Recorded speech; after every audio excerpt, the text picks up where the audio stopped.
This is my fifth string quartet for the New Zealand String Quartet, and to be honest, they're such a brilliant group that I just can't help writing pieces for them, and this wasn't commissioned. It was just a gap appeared in my schedule, and I thought, okay, I've got to mind a piece and I'm just going to do it.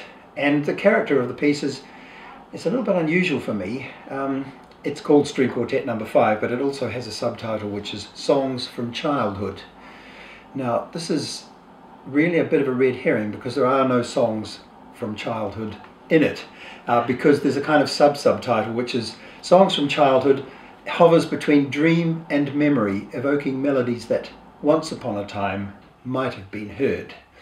So the whole piece is kind of infiltrated with little fragments of melodies that sound as though they might be children's songs, and they are the basic of the melodic material for the whole work, and it gives it a kind of dreamy, slightly surreal quality. And what happens to all these fragments is that they disappear. They appear and then they just sort of crumple up and depart. And it's as much about forgetting as remembering, because I don't remember childhood songs very well at all. You know, I wasn't from a musical family, and obviously they probably did nursery rhymes and things, but I don't recall that. So the idea was really, it's really about what I might have remembered had it happened. So it's a little nostalgic, it's a little bit sad, but it does build up as the piece accumulates these ideas and becomes quite energetic and kind of tumbles into a slow section and then finally builds up for another little peak, and then it ends, strangely enough, with a bird call from the Yarra Valley, which is where I'm sitting now. And a couple of years ago there was a beautiful bird call, and the bird calls here just go round and round and round because they all start singing the same tune.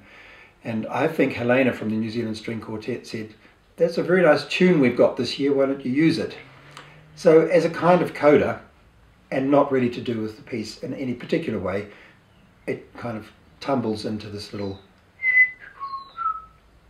call.